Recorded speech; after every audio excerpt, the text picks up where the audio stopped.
The terrifying experiment they tried to hide. What if I told you that some of the world's most respected governments, scientists, and military leaders once carried out experiments so disturbing that even today, much of what really happened remains buried in classified documents, redacted files, and whispered rumors? These weren't just small mistakes or accidents. These were terrifying experiments conducted on unsuspecting people, ordinary men, women, and even children. Experiments so dark that authorities tried their best to cover them up, deny them, and erase them from history. In this video, we're going to uncover one of the most horrifying cases of human experimentation ever attempted. An experiment they never wanted you to know about. An experiment that combined secrecy, science, and suffering into a nightmare that feels more like a horror movie than real life. But it was real, and the truth is scarier than fiction.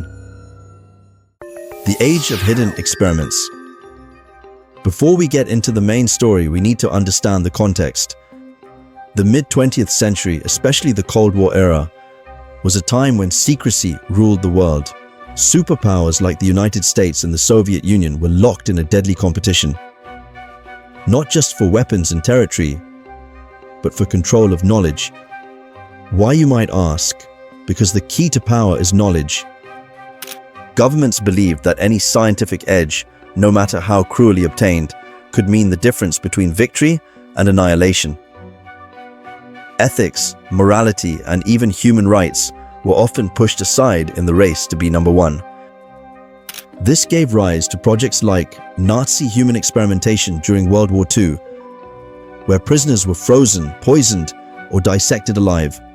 Unit 731 in Japan, where doctors infected captives with plague and anthrax to study their effects. MK-Ultra in the United States, where the CIA secretly drugged citizens with LSD, attempting to control minds. These experiments weren't isolated, they were part of a larger pattern, a terrifying willingness to test the limits of science on unwilling subjects.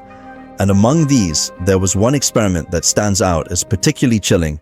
The experiment they tried to hide. The story begins with a program that was once considered so top secret, it didn't officially exist. Project MK-Ultra. Most people have at least heard the name, but what many don't know is how deep, disturbing, and cruel it really was. This was not simply about testing drugs.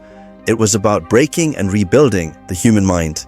The CIA, terrified that the Soviets and Chinese had developed mind control techniques during the Korean War, launched MK-Ultra in the 1950s. Their goal was to learn how to manipulate, control, and even erase memories. Could they build a Manchurian candidate, a human being programmed to obey without question, even to kill? To find out, they were willing to try anything. The victims. The subjects weren't all volunteers. In fact, most didn't even know they were being experimented on. College students were secretly given LSD just to observe their reactions. Mental hospital patients were dosed with hallucinogens for weeks at a time without consent. Prostitutes were hired by the CIA to lure men into safe houses where hidden cameras recorded their drugged behavior. But perhaps the most disturbing cases were those of Dr. Ewan Cameron, a Scottish psychiatrist working in Canada. The nightmares of Dr. Cameron. Cameron was one of the most respected psychiatrists of his day.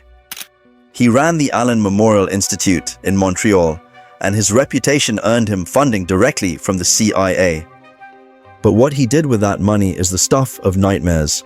Cameron believed he could reprogram the human mind. He wanted to wipe away a person's personality, erase their memories, and rebuild them from scratch, like a blank slate. To do this, he used a combination of techniques. Massive doses of LSD, far beyond what anyone had been given before. Electroconvulsive therapy, not once or twice, but repeated dozens of times. Sensory deprivation, where patients were kept in dark rooms for days, sometimes weeks. Psychic driving, where recordings of phrases or commands were played on loops, over and over for hours each day, while the patients were drugged and restrained. The results were catastrophic. Many patients emerged with shattered minds. Some forgot how to walk, how to talk, or even who they were. Others were reduced to childlike states, unable to function normally again. Families were destroyed, lives ruined, all in the name of science and secrecy. And the most chilling part, many of these patients had originally gone to Cameron for something as simple as anxiety or depression. They thought they were getting treatment. Instead, they became human test subjects in one of the darkest experiments in history. The cover-up. When fragments of MK-Ultra were exposed in the 1970s, after investigative journalists and congressional hearings, the CIA admitted only to small parts of the project. They claimed it was all in the past, that it had been a mistake, and that the files were destroyed. Most MK-Ultra records were deliberately shredded in 1973, on the orders of CIA Director Richard Helms. Only a few thousand documents survived by accident. This means that what we know today is only the tip of the iceberg.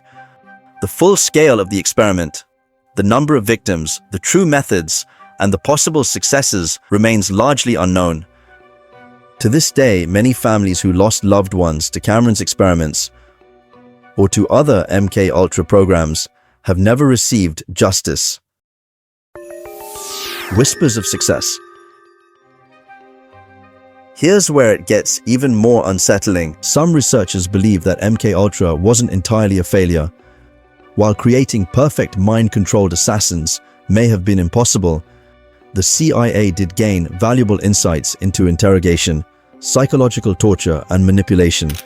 Techniques developed during MK-Ultra, like sensory deprivation, sleep deprivation, and the breaking of identities, would later appear in CIA interrogation manuals.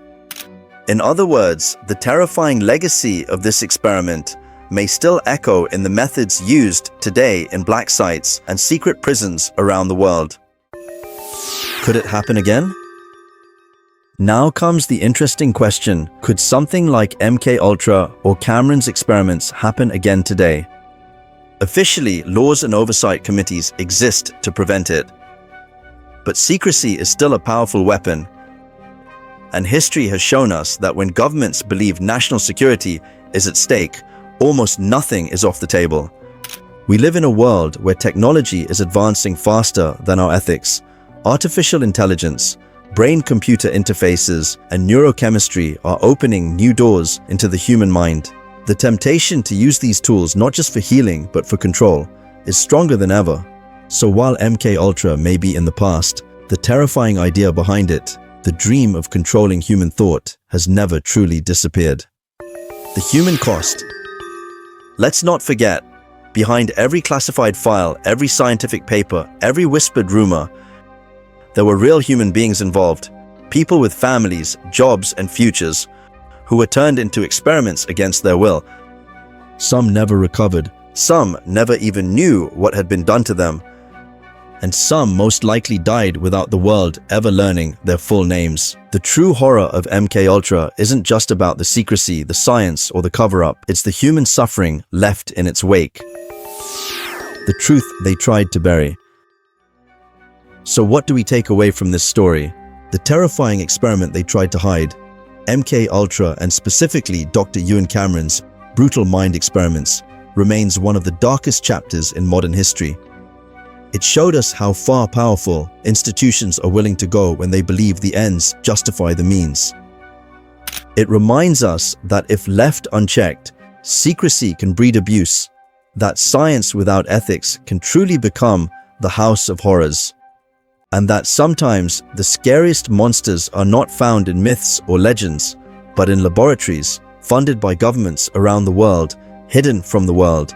Remember this: when you hear that the truth is classified, it usually means the truth is more disturbing than you could possibly imagine. So what are your thoughts on hidden experiments? Should they remain hidden or raised in the public interest? Let us know in the comments below, and don't forget to subscribe to our channel.